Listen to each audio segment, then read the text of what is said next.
하나님 말씀에 권위가 있고 능력이 있음을 믿습니다. 우리가 날마다 매주마다 이렇게 입술로 고백하는 것이 우리 삶의 능력이 될 줄 믿습니다. 세계에서 가장 기독교 핍박을 하는 나라가 있습니다. 그 나라는 이슬람권도 아니고 아프리카 오지도 아니고요. 바로 우리와 휴전선을 맞대고 있는 북한 땅입니다. 북한 땅은요, 예수님을 믿는다는 이유로 잡아가서 죽이고 고문하고 또 수용소에 갇히는 전 세계에서 가장 핍박이 높은 나라 중 하나입니다. 한때는 저 평양은요, 동방의 예루살렘이라 했고요. 또 100여 년 전에는 평양 장대현 교회에서는 기독교 역사의 길이 남을 대부흥 운동이 있었던 곳입니다. 그런데 이제는 다 이 교회란 다 사라지고요.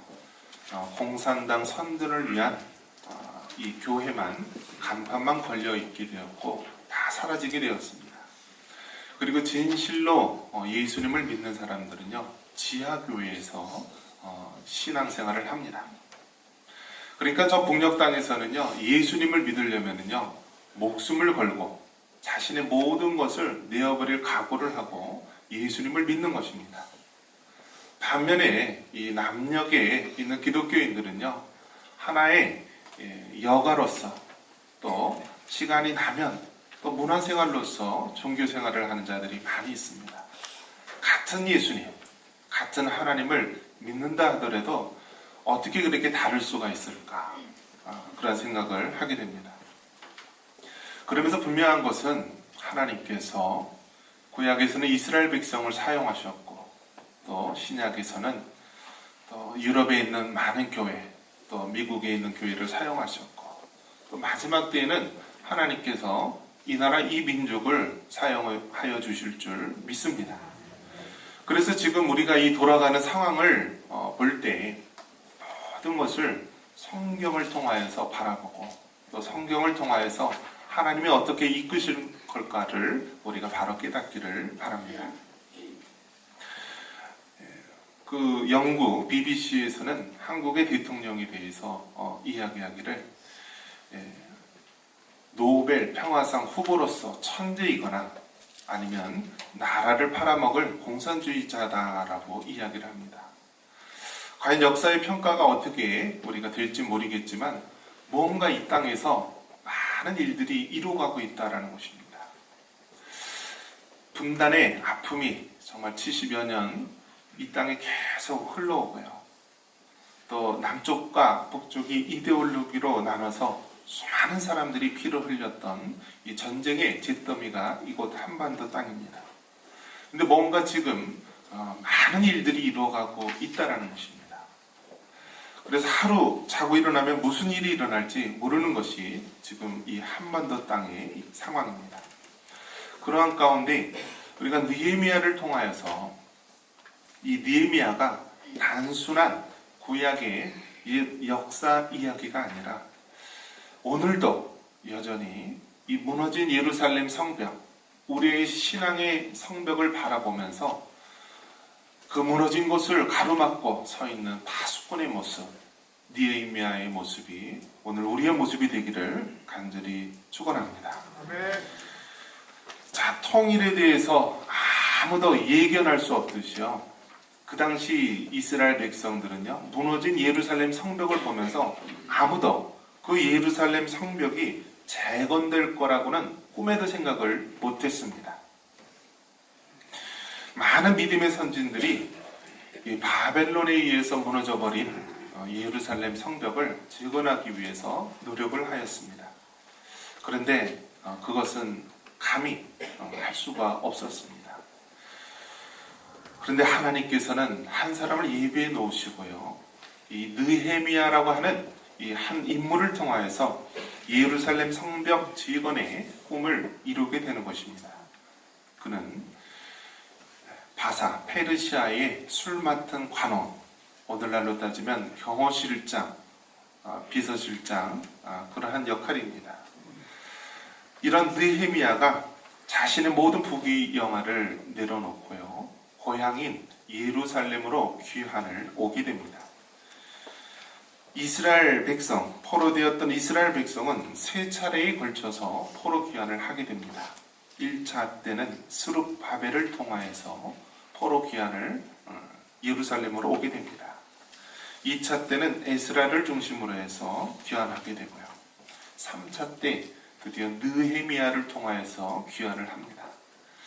그래서 100여 년 전 도저히 예루살렘 성벽을 재건하려다가 할 수 없었던 그 계획을요, 느헤미야는 단 52일 만에 예루살렘 성벽을 재건한 것입니다. 어떻게 그것이 가능한 것인가? 하나님의 큰 역사 가운데서 느헤미야는 기도하면서 준비하였고요, 그것을 마침내 이루은 것입니다. 한번 따라해 봅니다. 담대한 건축자. 자, 이렇게 예루살렘 성벽을 재건하는데 시작과 중간과 끝이 있다면요, 여러분 어느 순간이 제일 힘들까요?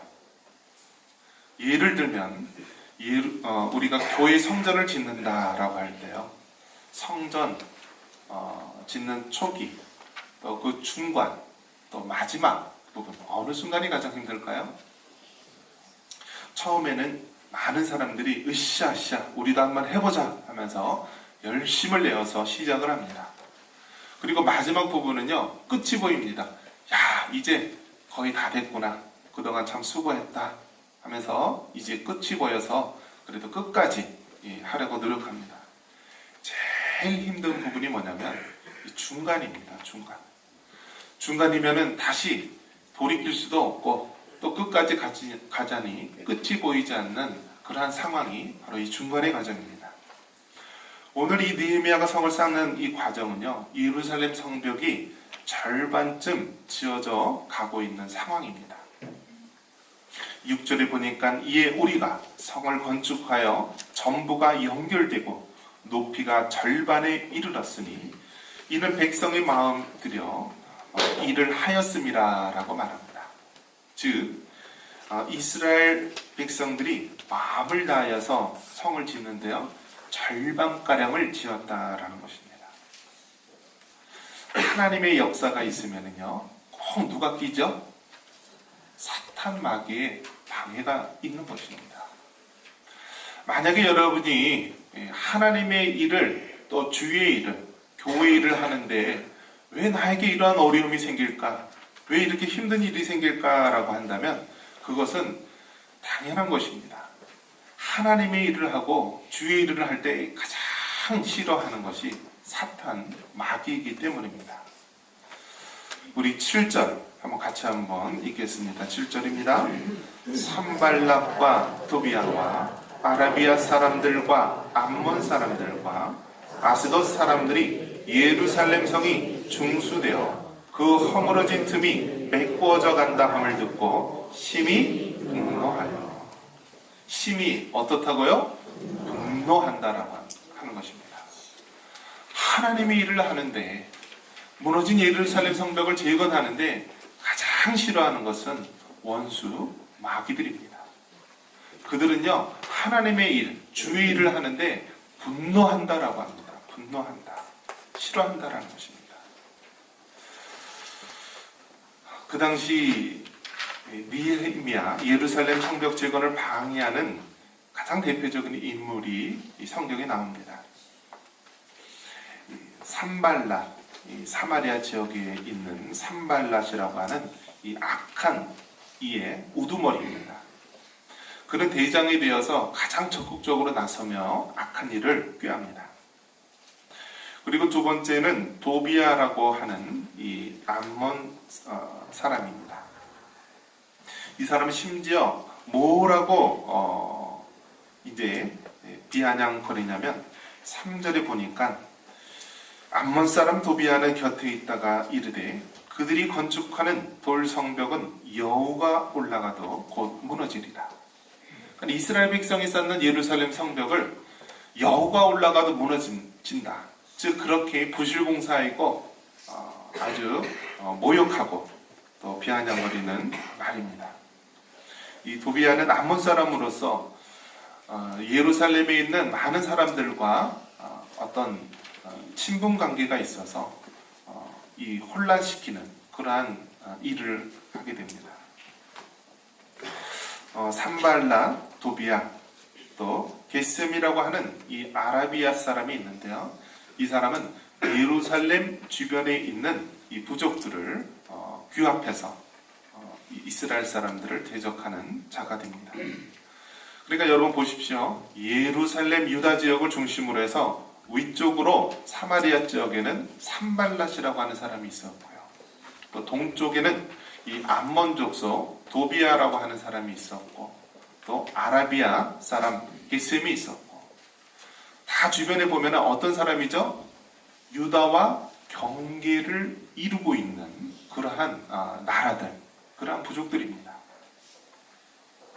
역사적으로 보면은요, 이 나라와 나라의 경계를 이루고 있는 그러한 사람들이 가장 적이 되고요, 땅을 침범하게 됩니다.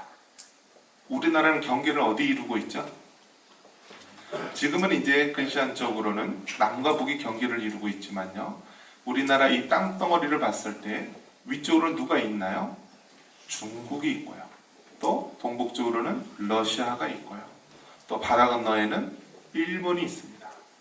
그래서 우리나라는요, 이 경계를 이루고 있는 나라들이 우리나라를 침범을 합니다. 중국에 의해서, 몽고에 의해서 수많은 외침을 받았고요, 또 가까이는 일본에 의해서 식민 지배를 받았던 것이 우리나라의 아픈 역사입니다. 이것이 바로 경계를 이루고 있는 나라들에 대해서는 늘 이렇게 공격을 당하고 있는 모습입니다. 이전에 이스라엘 백성들이 예루살렘 성벽을 재건하는데 이 산발랏, 도비아, 또 게셈 이러한 자들이 방해를 합니다. 그래서 이들은 말로만 방해하는 것이 아니라 이제는 구체적으로 군사적인 행동을 하려고 단합을 합니다. 그러면서 어떤 소문이 일어나냐면요, 8절에 보니까 다 함께 꾀하기를 예루살렘으로 가서 치고 그것을 요란하게 하자라고 말합니다. 여러분, 예루살렘 성벽이 완성되기 전입니다. 지금 딱 절반까지만 성벽을 지었습니다. 자, 지금은 사실 성으로서의 기능을 하지는 못하는 상황입니다. 성은 어떤 것입니까? 성벽은 외세의 침입에 대해서 방어하고 가족과 또 이웃의 생명을 지키는 것이 성벽의 임무입니다. 그런데 딱 성벽을 절반만 지은 상태에서 주변에 있는 나라들, 그러한 종족들이 이스라엘 백성을 침략하려고 단합을 하고 이제 기회를 노리고 있는 것입니다. 그들은 말로도 얼마나 많이 공격을 하는지 모릅니다. 너희들 빨리 예루살렘 성벽 짓는 거 포기해라, 그만두라, 그러면서 느헤미야에게는 자꾸 협박도 하고 회유도 하면서 합니다. 그렇지만 하나님의 사람은요, 그러한 외세의 핍박과 공격에 대해서 무너지면 안 되는 것입니다. 우리는 예루살렘 성벽을 짓는 하나님 백성의 모습을 볼 수가 있는데요, 그들은 어떠한 자세로 예루살렘 성벽을 짓고 쌓았습니까? 우리 14절 한번 읽겠습니다. 내가 돌아본 후에 일어나서 귀족들과 민장들과 남은 백성에게 말하기를 너희는 그들을 두려워하지 말고 지극히 크시고 두려우신 줄을 기억하고 너희 형제와 자녀와 아내와 집을 위하여 싸우라 하였느니라.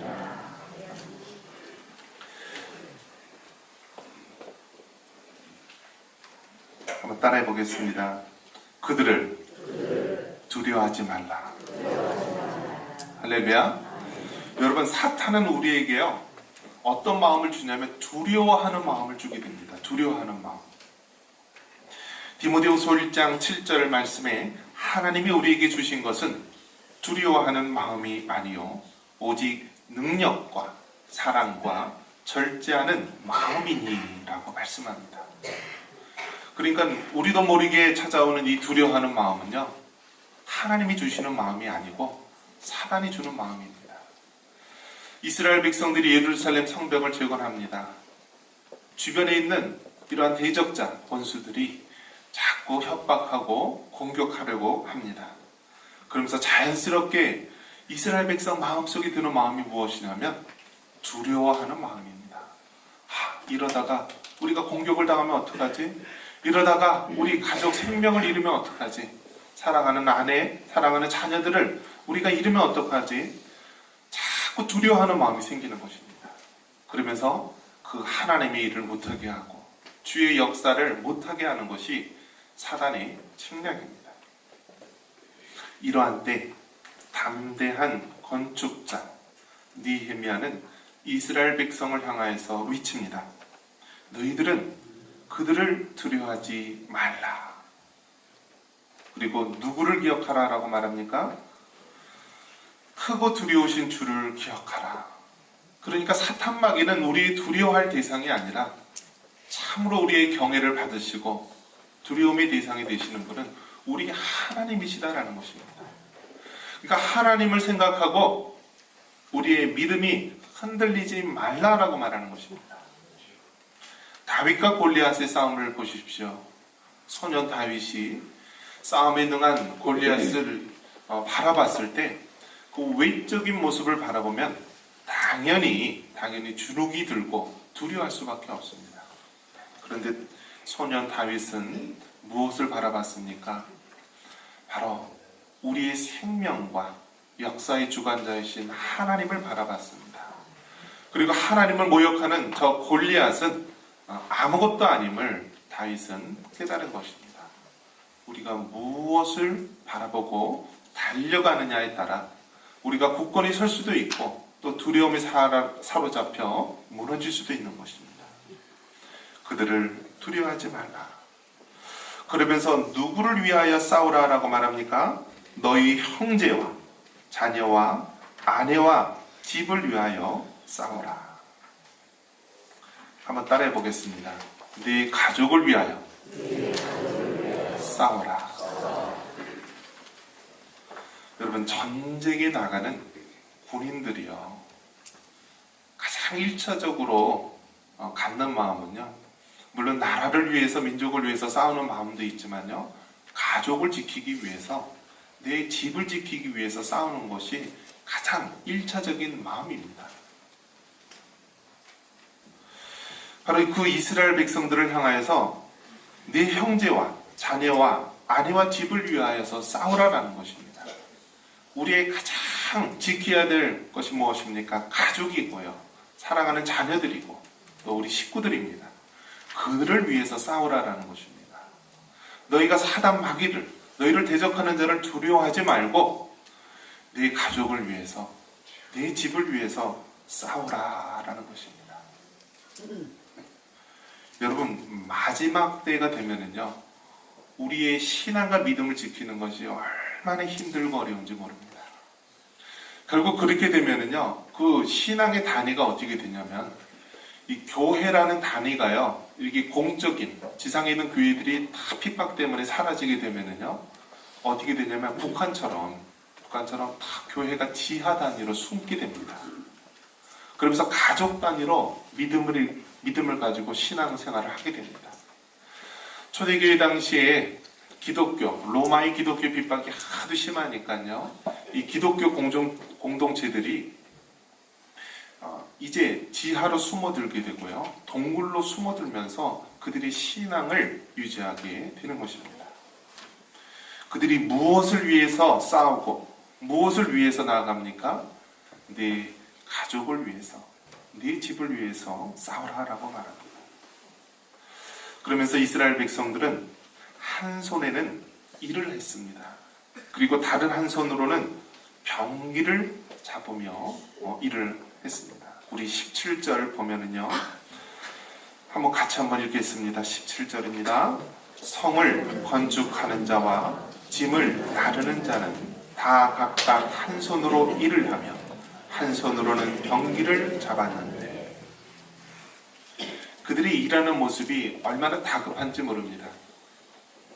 이제 딱 예루살렘 성벽을 절반만 지었습니다. 주변에 있는 원수들은 오늘이라도 쳐들어와서 우리를 멸하려 합니다.